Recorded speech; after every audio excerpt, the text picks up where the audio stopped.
Good morning. Late this morning because there were difficulties. I couldn't live stream on Blue Lotus Temple, so I'm doing it from my own Facebook page, and I'll share it to Blue Lotus later. And then, of course, Facebook throws in a new thing saying, we've changed the way things look. So there's all this new stuff to deal with at the last minute. So I've done this from my own page before because of for some reason it won't let me live stream on Blue Lotus sometimes. I'm sure it's just a modem or connection issue. And I'm used to the same old, so change is constant, right? We have to always be aware of that, not get frustrated, just keep going. So today we are on, speaking of continuing, keeping going, on 22 of our pilgrimage in India. By day 22, we would probably have so many experiences under our belts, and some of them would have been incredible, and some might have been very, very stressful, difficult, depending on how easily we were traveling through India. So we would be encouraged every time we would do one of the readings, and it would inspire us, hopefully, to just keep going. So today, day 22, the reading is A Lump of Foam. It's very famous. Samyutta Nikaya 2295. And the reflection is No Cause for Grief, Uraga Jatakas. So it's from one of the Jataka tales. So why don't we jump right into that? We're already in October, so we're moving on into the fall. And I hope wherever you are, your weather is pleasant, that things aren't on fire, that you have enough water, and that our lives are moving forward. Even in the uncertainty in the world, we can keep our own peace.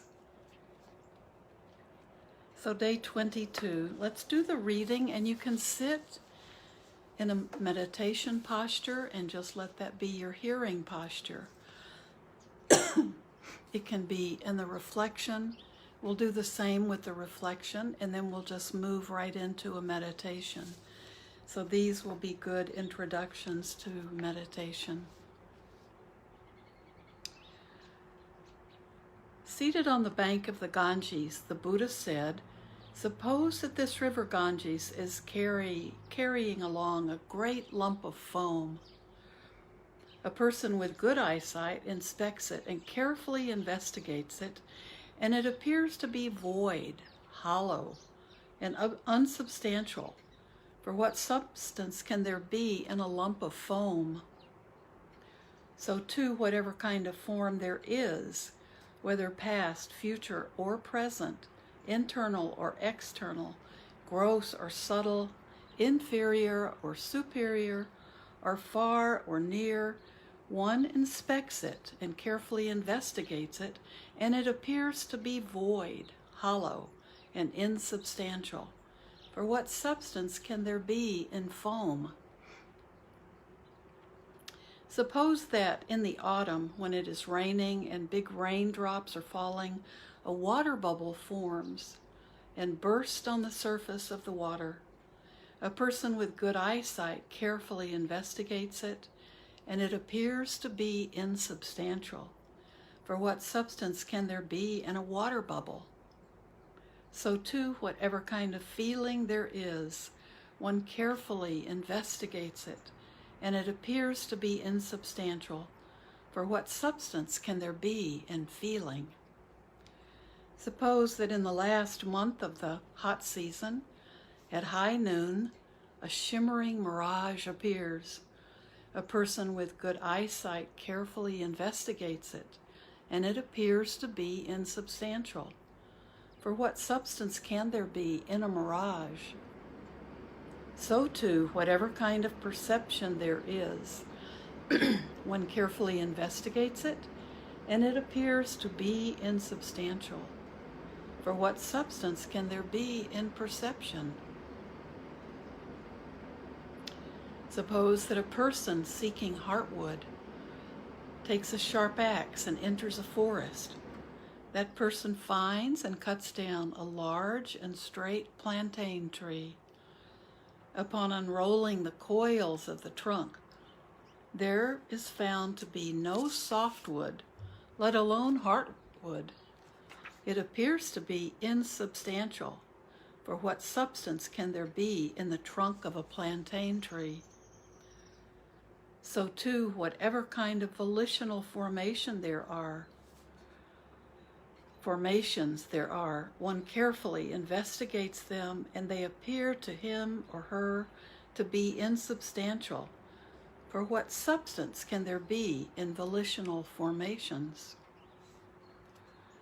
Suppose that a magician displays a magical illusion at a crossroads. A person with good eyesight inspects it and carefully investigates it, and it appears to be void, hollow, and insubstantial. For what substance can there be in a magical illusion?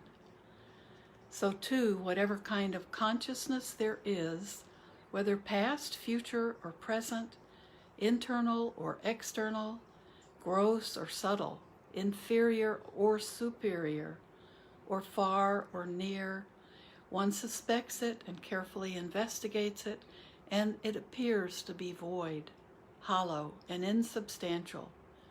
For what substance can there be in consciousness? Seeing thus, the instructed noble disciple experiences revulsion toward form, revulsion toward feeling, revulsion toward perception, revulsion toward volitional formations, revulsion toward consciousness. Experiencing revulsion, one becomes dispassionate. Through dispassion, the mind is liberated. When it is liberated, there comes the knowledge it is liberated. One understands destroyed is birth, the spiritual life has been lived, what has to be done has been done, there is no more for this state of being. That's the Samyutta Nikaya 2295. So this is talking about the five aggregates, the five components of what all conditioned things are made up of. That's including our this human form and body.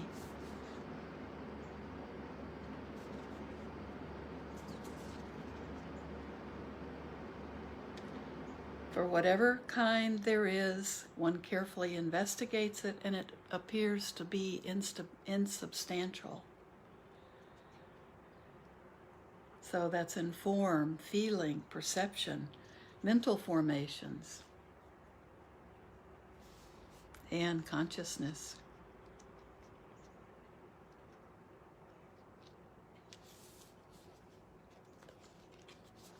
The five aggregates we talk about a lot in Buddhism, and there are lots of really wonderful talks on YouTube, and we're always working with these parts of us that we think are who we are, and we realize that there's no I in any of them.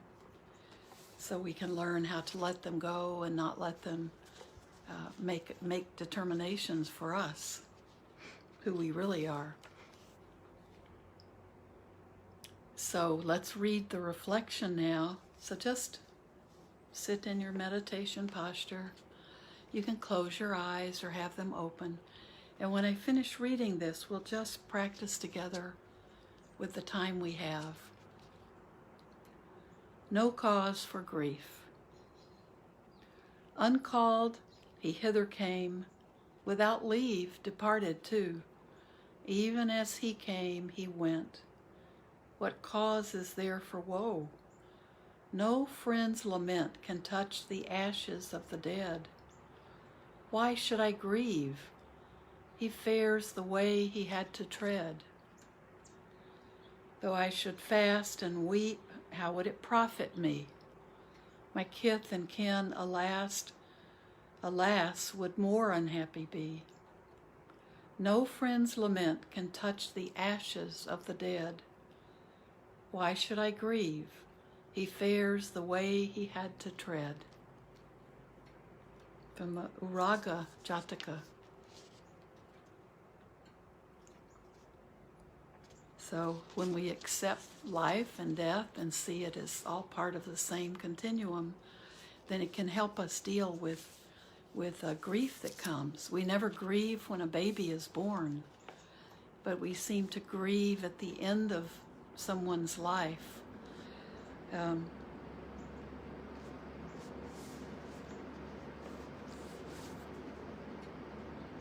Sometimes if we can think of this, though I should fast and weep, how would it profit me? No friend's lament can touch the ashes of the dead.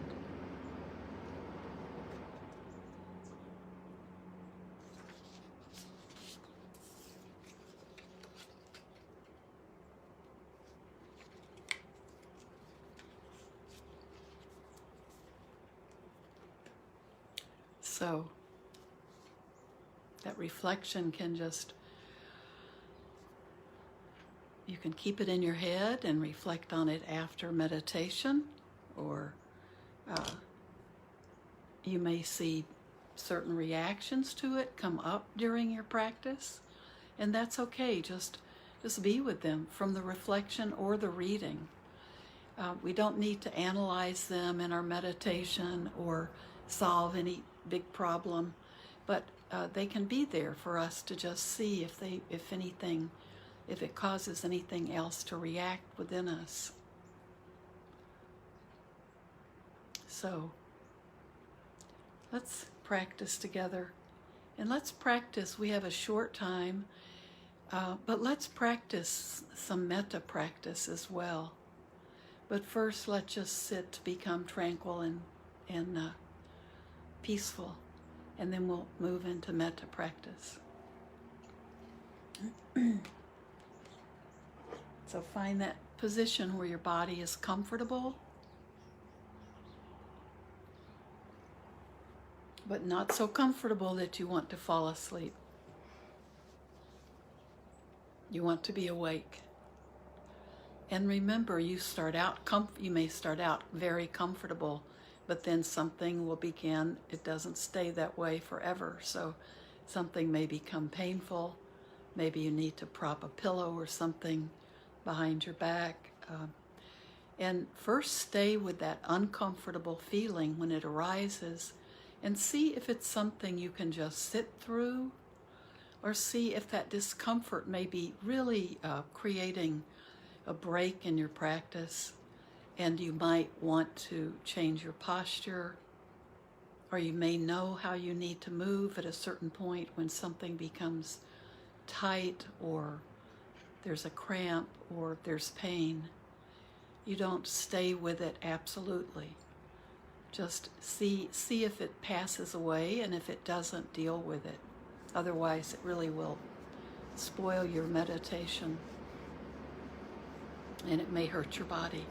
But we know our bodies, so we usually know, if we've been practicing a while, what we can just stay with and it will fade away, and what we need to take care of. So that's why we always are working with this body, to understand our own bodies. And that means knowing about their weaknesses, their strengths.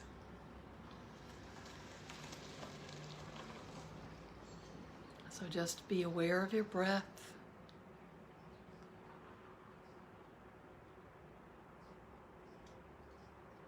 Breathing in, breathing out.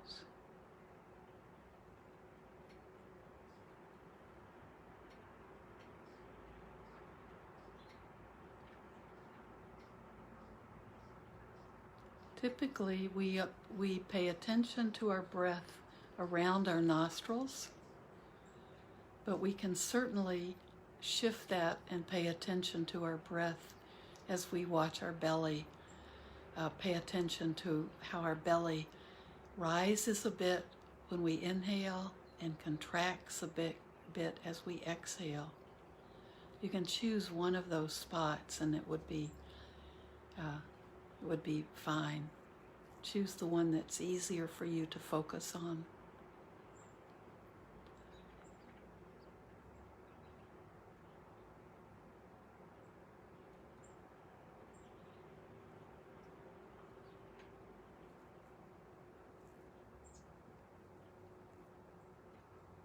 Just be with your breath.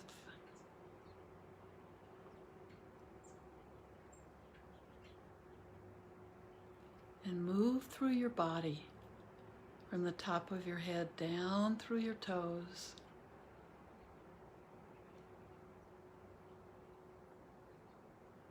Being aware of relaxing. Notice if there's tension in your face or your scalp, or the back of your neck, maybe in your jaws. And with each exhale, just let that relax. Let your jaw drop down just a little bit so it's not clenching your teeth together.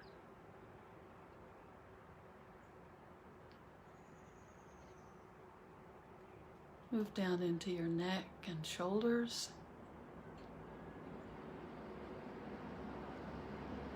Let them relax.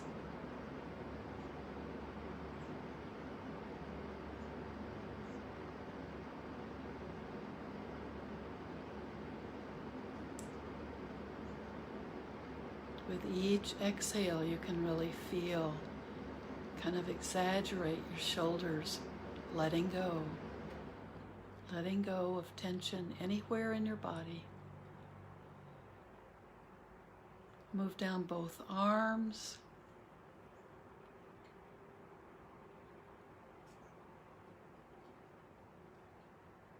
And are your hands comfortable in your lap?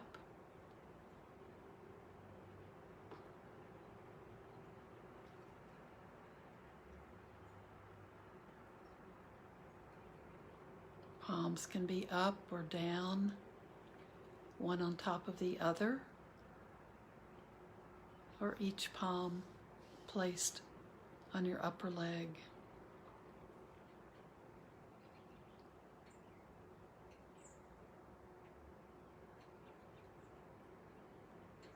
Then back to your trunk, move back up to your upper chest.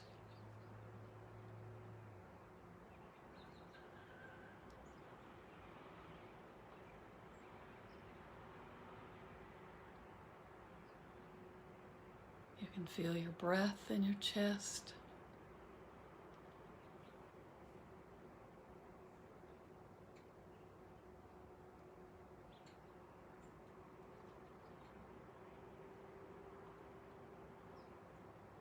Relaxing that upper part of your torso with each exhale. Be aware of your front and your back. Moving down to the middle, just below your rib cage, your stomach.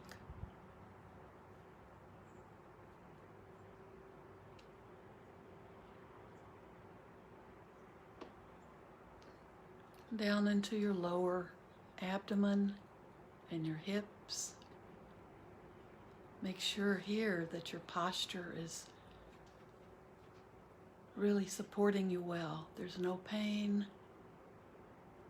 You're allowing your spine to lift up.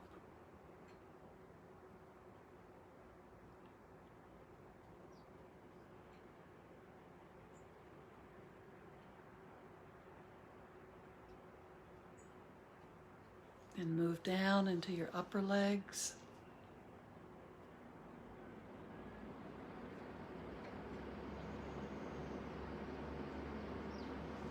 through your knees and down into your lower legs.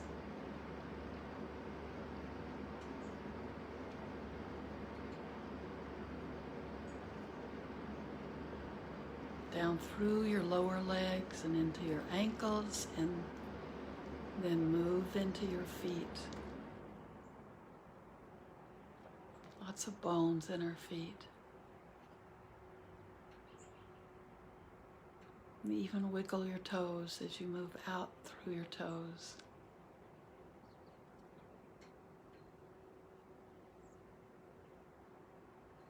And then just come back to your breath.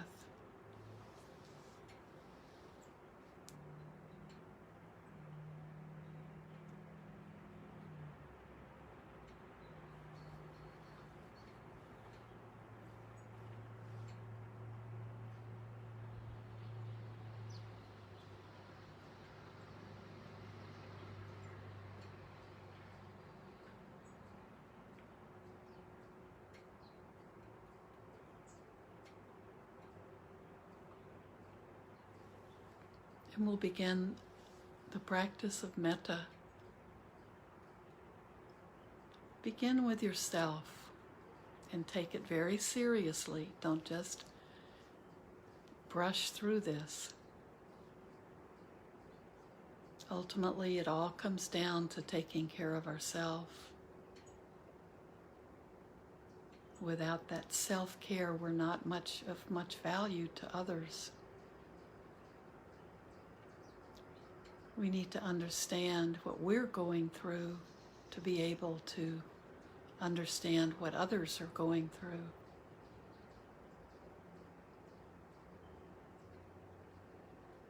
To help us develop compassion for others.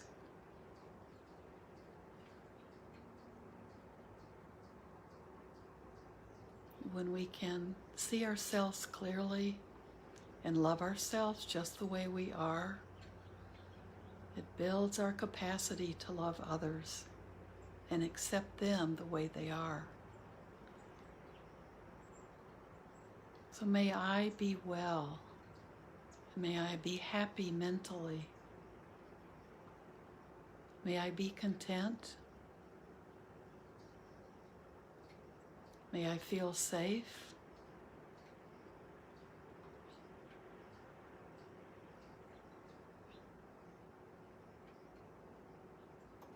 May I be at peace.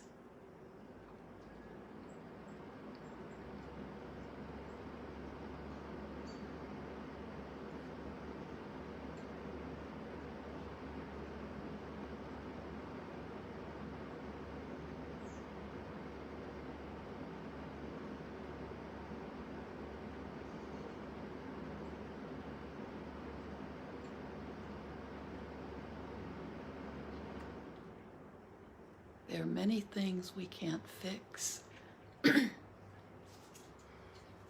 Even though we try, and it's our human nature to want to fix things, sometimes we just have to let go and let it be.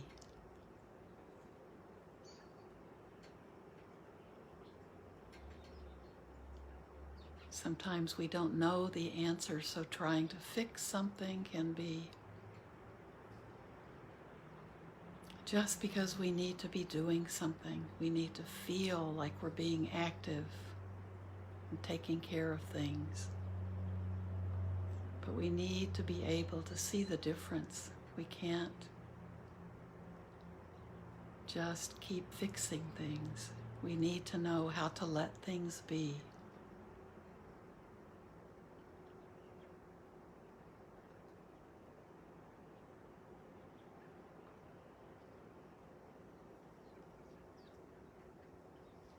And we can also let things go.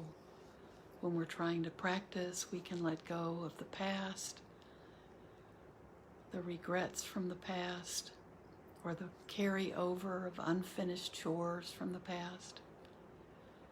And we can let go of worrying about the future. Try to be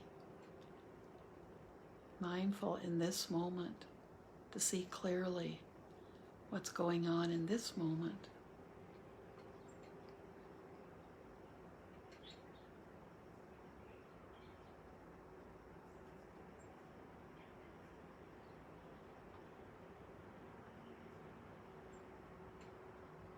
Now today, just think of a small group of your loved ones. Not every single loved one. Maybe one person today.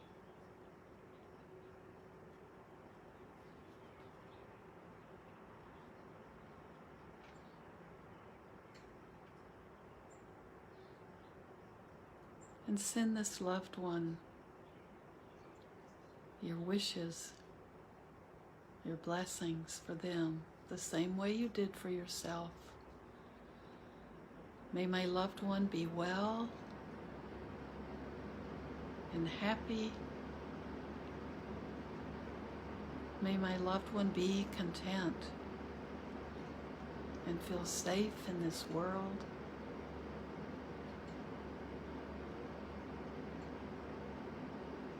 May my loved one be at peace with themselves, at peace with their world.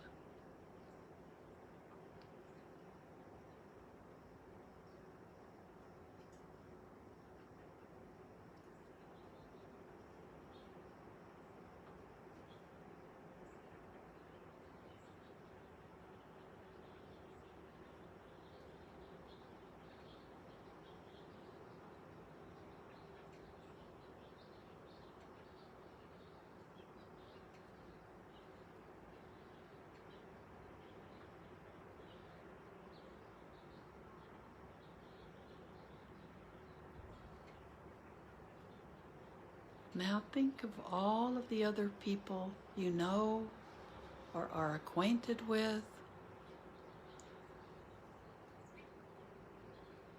your noble friends, your neighbor friends, your work friends, acquaintances, people you see, and maybe you see them on a routine basis, but you don't really know who they are.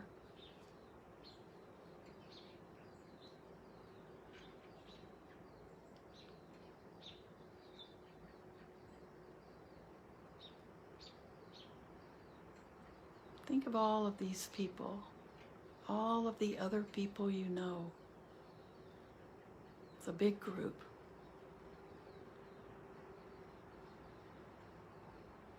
And some may be people you know and don't care for, or they don't care for you. Just put them in the same group. Some may be difficult people, some may be people you can just relax with, even if you haven't seen them for years.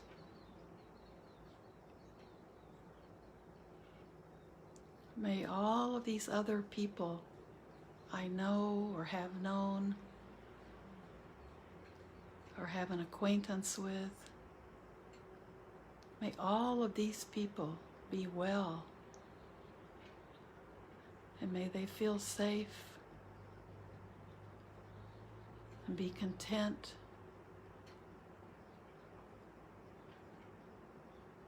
and may they all be at peace.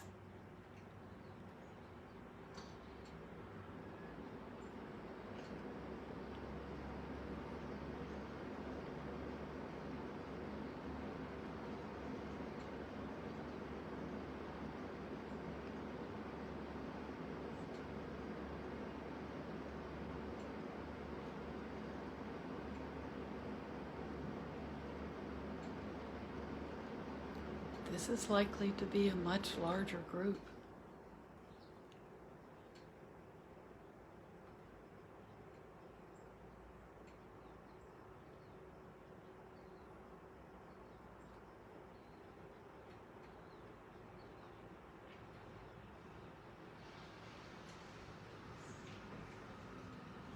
And now just allow yourself to continue radiating out this quality of goodwill, loving friendliness. Let it radiate out. covering the entire world, reaching out to all living beings, human and non-human, all creatures, all beings invisible to us,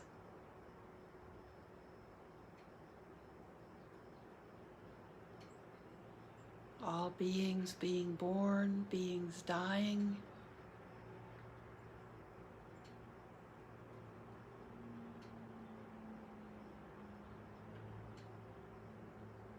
let them feel safe.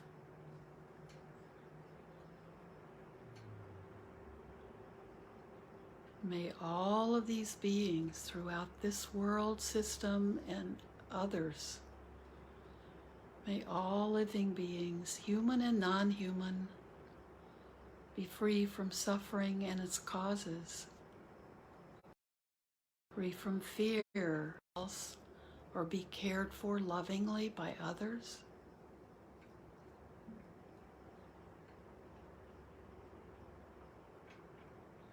And may all these beings live in peace.